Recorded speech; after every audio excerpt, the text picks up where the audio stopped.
Good morning. This is Dr. Cindy Schreiber. I am here today to give you your lecture for your 30-day sobriety solution.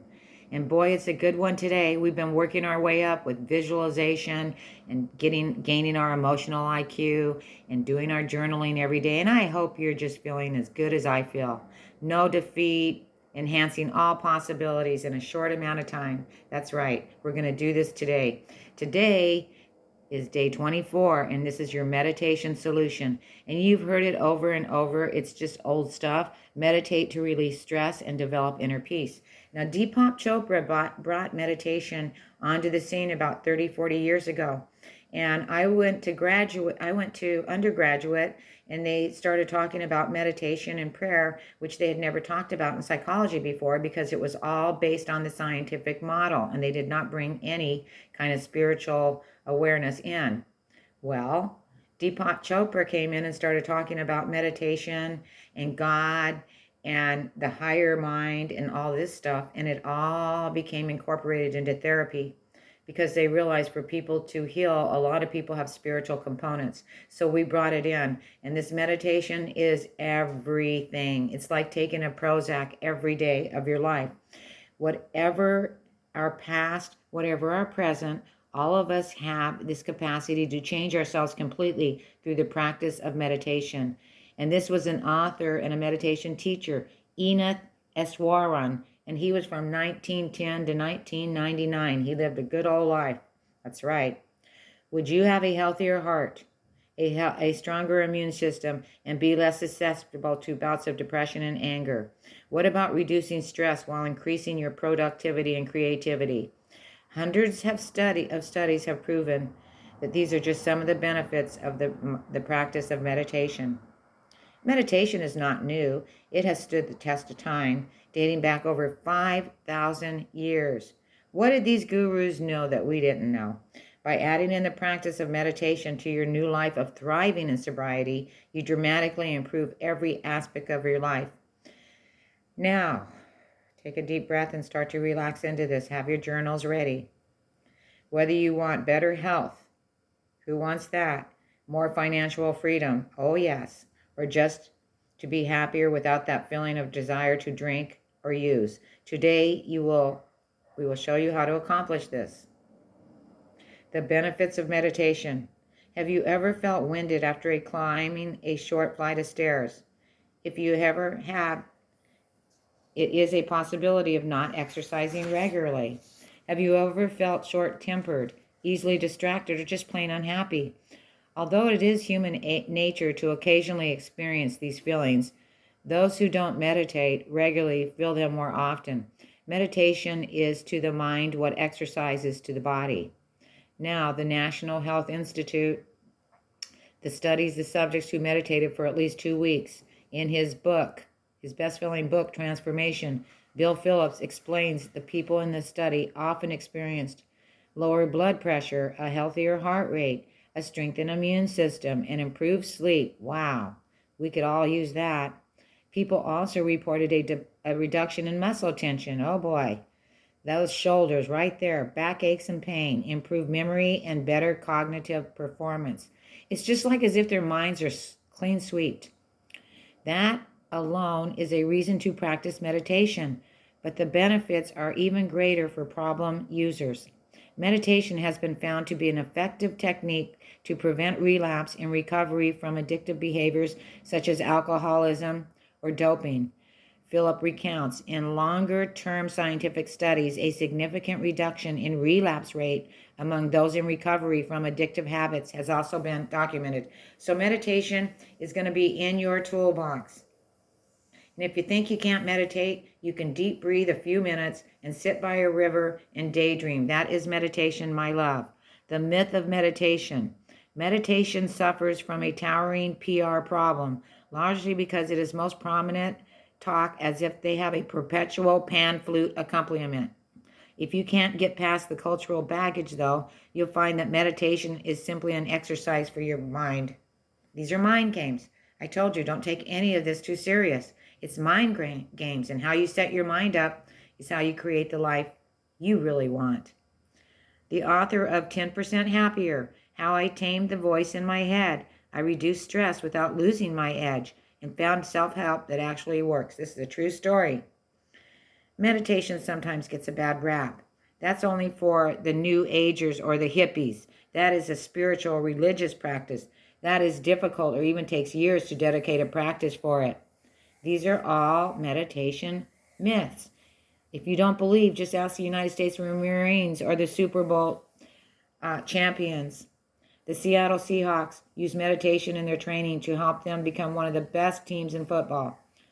Russell Okung, a 6th overall NFL draft pick who signed a $48 million contract to ESPN, said meditation is as important as lifting weights and being out here on the field for practice. It is about quieting your mind and getting into certain states where anything outside of you doesn't matter in the moment. There are so many things telling you that you can't do something, but you take those thoughts captive, you take power over them, and you change them. This is the whole key to getting and staying clean, people. You tell your mind that you can't do something, but you actually, when you meditate and relax, you take the thoughts captive, because in meditation, you're just watching the thoughts go by, and you take power over them. You let them float in and out of your body. You don't act on them, and that's how you change your thoughts. Psychologist Amisha Jaha, director of the University of Miami's Contemplative Neuroscience Mindfulness Research, wow, that's a mouthful, and Practice Initiative, teaches the U.S. Marines meditation to achieve mental resilience in the war zone. He says, we found that getting as little as 12 minutes of meditation a day helped the Marines to keep their attention and their working memory. 12 minutes a day, people, to keep you clean and thriving. So, what is meditation? It's a technique, quieting the mind, and achieving a clear, relaxed, and peaceful state of consciousness. How good does that sound? What addict wouldn't want that? What parent wouldn't want that? What any person wouldn't want that? It's a technique for quieting the mind and achieving clear, relaxed, and peaceful state of consciousness. You are fully awake and alert, but not focused on your thoughts or feelings anymore. This is why people take a drug or drink themselves silly. But see, in meditation, you're not focused on your thoughts or your feelings. Meditation is an opportunity to slow down, to create an inner state of connectedness and peacefulness that allows you to get in touch with your higher self and whatever gives your life purpose and meaning. The ideal state when meditating is one of focused awareness, where you are no longer distracted by your thoughts. However, if and when the thoughts arise, you simply notice them floating by without judgment. That's right. Instead of always acting on your thoughts like I'm going to use, or I'm going to take something, I'm going to do something wrong to get my way today, you stop. You simply notice these thoughts, and you let them pass by as if they were ships passing on the distant horizon. You learn to take a breath in between your thoughts to use, your thoughts to detach, your thoughts to be depressed, your thoughts to be worried. You let them pass by you as if they were a ship passing in the distant horizons. In his TED Talk, a talk designed to spread powerful ideas, usually in 18 minutes or less, all it takes is 10 mindful minutes, Andy Puddicombe said, who is considered a leader in the modern mindfulness movement. Most people assume that meditation is all about stopping your thoughts and getting rid of your emotions, however, controlling the mind. But it's actually different than it is. It's more about stepping back, seeing the thought clearly, witnessing it coming and going without judgment, but with a relaxed, focused mind. See, it's like we're watching the movie of our behaviors, our thoughts. We're going inward, and we're watching them with our eyes, which are non-objective. We're just watching them float by. What happens when you're in this meditation state and watch these things? Let's see, meditation, mindfulness, and bad habits. Yesterday, we looked at how negative emotions can unconsciously control how you feel and what you do. The first step in changing this is making the unconscious conscious, which means when you're always saying, I don't know why I did that, I didn't know. You make your unconscious conscious, which starts with being conscious of the present moment. So right now, including your thoughts, your feelings, your physical sensations. And one of the best ways to cultivate mindfulness is through meditation. My minister used to always say, stay conscious, Cindy, stay conscious. The practice of mind meditation is developing your ability to observe your thoughts and feelings without judging. With continued practice, you can bring this mindfulness into your daily life, as David Sheff writes in his book, Clean. Research has shown that mindfulness meditation, as a version of therapy, is called effectively interrupts your cues.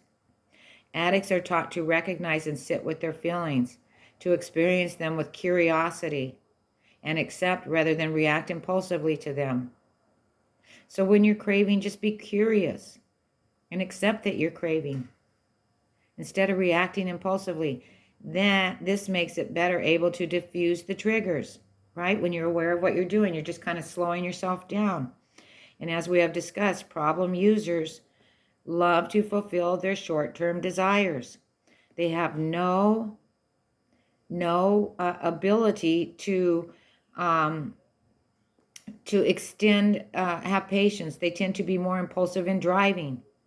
They believe that drinking or using is an effective solution to dealing with stress, frustration, anger, fear, disappointment, and grief. That's what they've done for years. They often believe that they need to use to experience pleasure and happiness. And most of these beliefs are unconsciously driven, which is why my minister would say, Cindy, stay conscious. When you meditate, you can stop reacting to the constant mental chatter of your thoughts and beliefs. You know, we have a monkey mind. You hear a commercial and it goes through your head over and over. You're not even conscious of it, okay? When you meditate, you stop reacting to this constant mental chatter of your thoughts and beliefs. You start not taking yourself so serious, and you simply observe and accept them instead.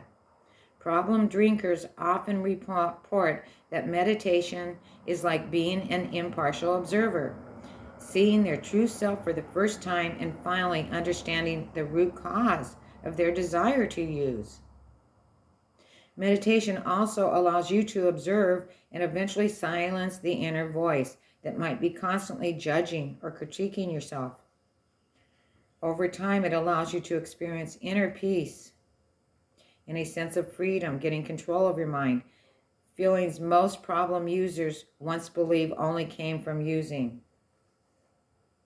And these little Buddhas are sitting around in a group and they're meditating with looks like they're burning incense. And one of the little Buddhas says, oh yeah, first to reach enlightenment. Right there, people. Whoa, baby, eat my dust, ladies. Cleaning up your mental chatter. Think about all the things that cause you stress. A looming deadline at work. A disturbing call from your doctor. Having an argument. Getting stuck in traffic. Preparing for a presentation. Losing a cell. An unexpected auto repair. Losing your cell phone. All of these things can create stress. And in many ways, the quality of your life is determined by the amount of stress you do or don't experience. See, all these things can happen, but suffering is optional.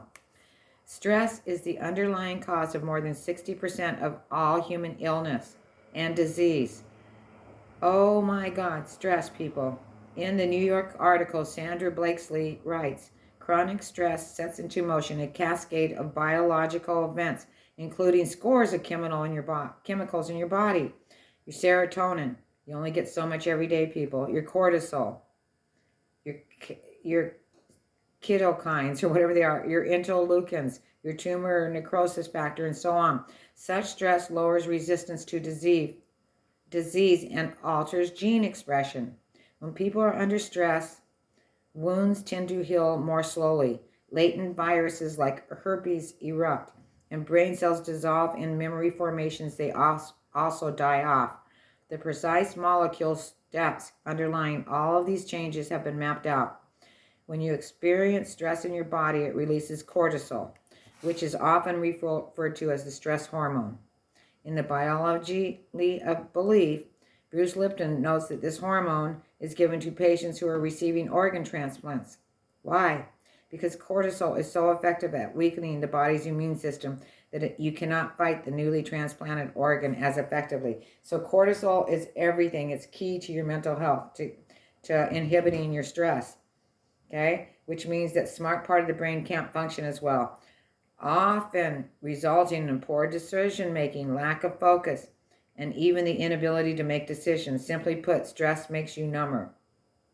So if you're a person who's prone to stress and then you have addiction as well, this is why your brain can't function well, okay, the smart part of your brain. You end up relapsing, you make poor decisions because you don't have the ability to make decisions well, okay? Simply put, stress makes you number. Now, how do we counteract the stress? Well, we're giving you the tools in the book.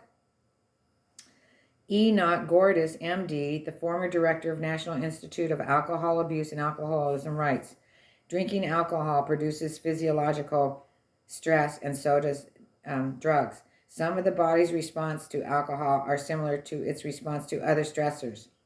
Yet individuals also drink to relieve stress. Why people should engage in an activity that produces similar to those they're trying to relieve is a paradox we do not understand.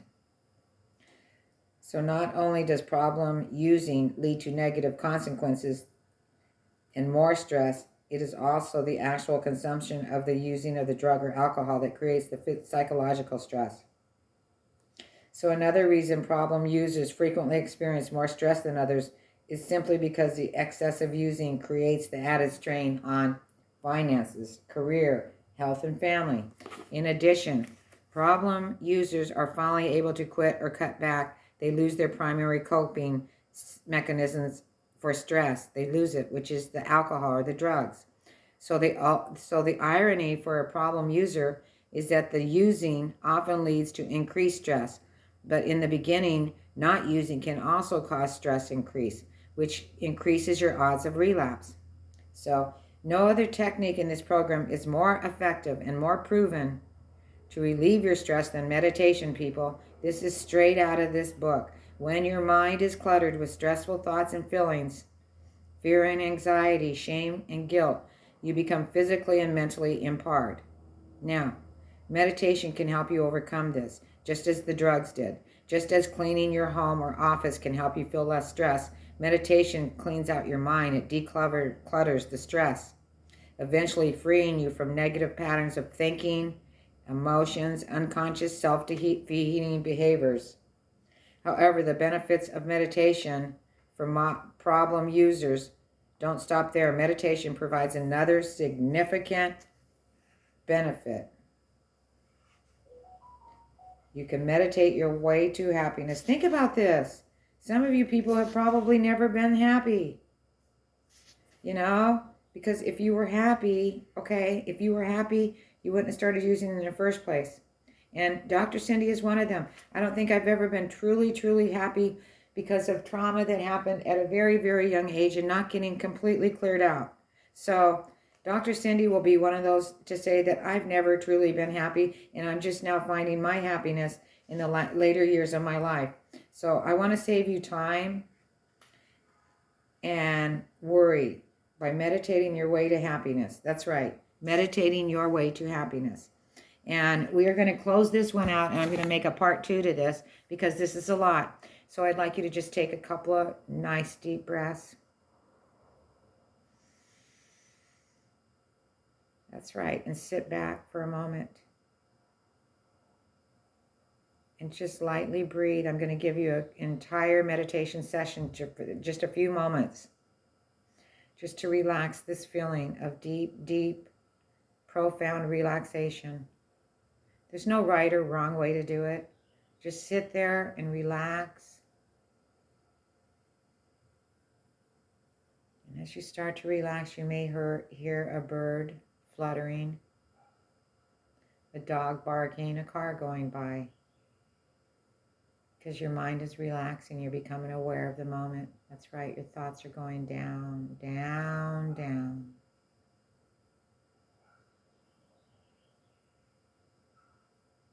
Let your mind just stay here, relax for a few moments, and just do your little breathing, which is breathe in slow. And breathe out at the same rate. Slowly, just breathe and relax.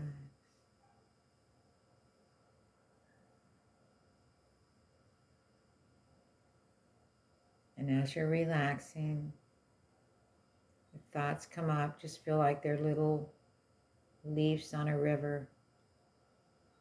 You're watching them float by, just floating by, letting them dissipate. And just relax, relax. I'm going to stop for a few minutes and let you deep breathe and relax. And then I'll bring you out of this.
And now, my beautiful people, this is how it is to just sit in meditation and watch the thoughts go by and relax.